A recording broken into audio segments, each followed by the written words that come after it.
Dear students, आज का एक सवाल, एल्गोरी क्या होता है, मॉक इपिक का पर्पस क्या होता है, मेटाफिजिकल पोइट्री इतनी डिफ़िकल्ट क्यों लगती है।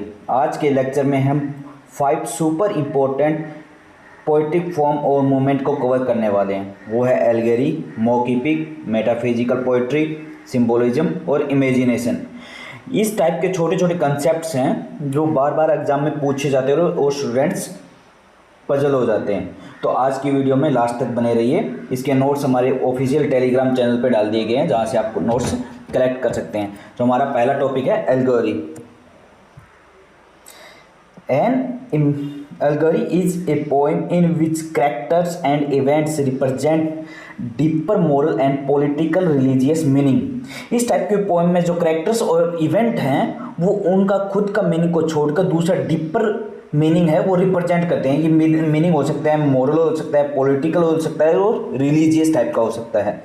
जिस प्रकार की महाभारत का एग्जांपल ले लेते हैं, उसमें क्या है, जो कृष्ण भगवान थे धर्म को रिप्रेजेंट कर रहे थे। खुद एक कैरेक्टर तो है, कृष्ण नाम का एक कैरेक्टर है, लेकिन वो रिप्रेजेंट कर रहे हैं धर्म, ट्रूथ, सच्चाई को।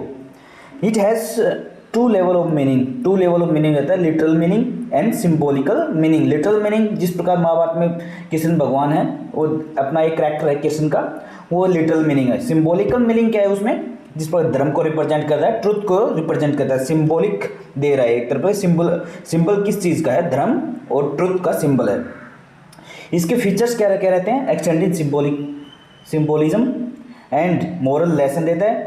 Personification of abstract ideas, abstract idea का पर्सनिफिकेशन रहता है। जिस प्रकार की एब्स्ट्रैक्ट आइडिया किस बात, धर्म, ट्रूथ या फिर पाप पुण्य, इस टाइप का।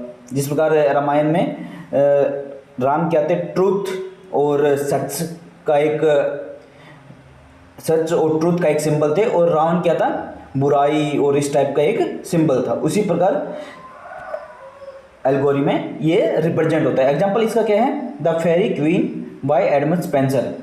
फेरी क्वीन एडमंड स्पेंसर इसका एक बहुत ही अच्छा एग्जाम्पल है। इसमें क्या होता है,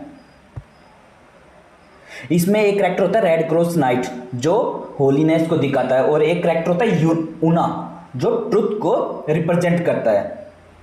तो नेक्स्ट हमारा है मॉक इपिक। मॉक इपिक क्या होता है, mock epic is a poem that uses style of epic poetry to describe a trivial and small event. एक ट्रिवियल एंड स्मॉल इवेंट, यानी एक तुच्छ और छोटी इवेंट को दिखाने के लिए एक लंबी कहानी बना दी जाती है, इपिक बना दिया जाता है। मॉक इपिक यानी कि एक ह्यूमोरियस, इपिक मतलब एक लंबी कहानी।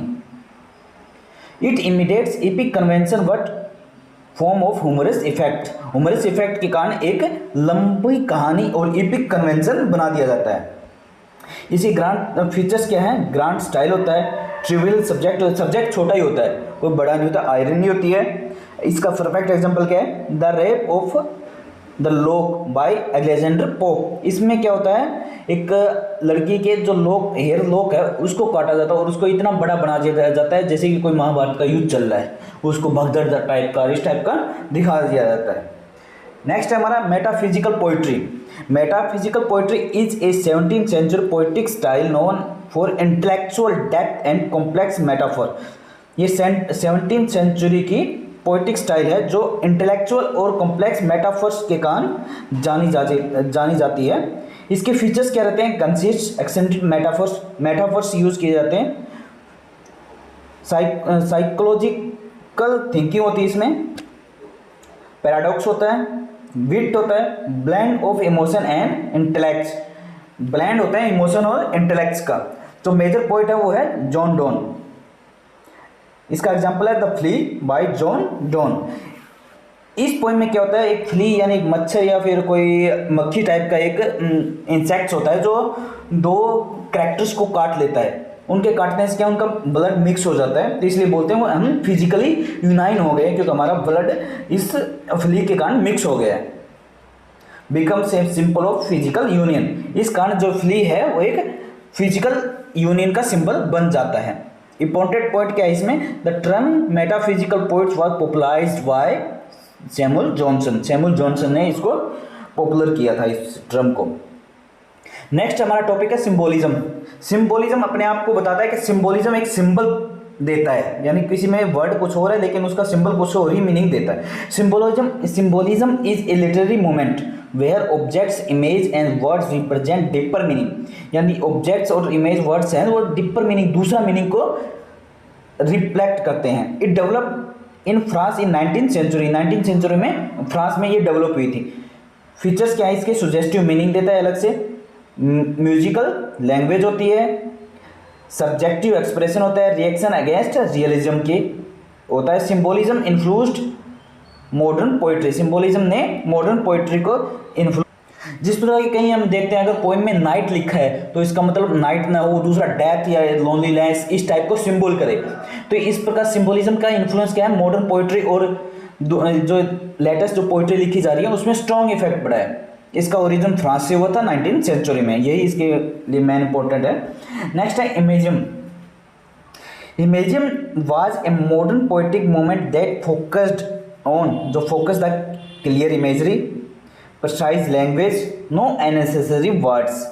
इसके फीचर्स क्या थे? Direct treatment of subject, free verse, visual clarity. Imported imagist poet कौन है? Ezra Pound. Imagism influenced modern poetry and haiku style. Imagism ने मॉडर्न पोइट्री और हाइकू स्टाइल को इन्फ्लुएंस किया है। इमेजिज्म क्या देता है हमें? एक तो इसका मेन पॉइंट है एक क्लियर इमेजरी होती है इसकी, क्लियर वो देता है, प्रिसाइज लैंग्वेज होती है सीधी, और नो अननेसेसरी वर्ड्स का यूज किया जाता है। सीधा जो इमेज दर्शाना चाहता है उसी को ही रिफ्लेक्ट करता है। तो दोस्तों आज के लिए इतना ही। अगर आप UGC net, MA, BA English की प्रिपेयर कर रहे थे, टॉपिक आप बिल्कुल भी इग्नोर मत कीजिए, ये डायरेक्ट क्वेश्चन यहाँ से पूछे जाते हैं। अगर आपको लेक्चर हेल्पफुल लगा तो वीडियो को लाइक करें, चैनल को सब्सक्राइब करें, राइट टू सक्सेस के साथ बने रहें और अपने दोस्तों के साथ भी जरूर शेयर करें। फुल नोट्स आपको डिस्क्रिप्शन में टेलीग्राम लिंक में मिल जाएंगे। Thank you. जय हिंद।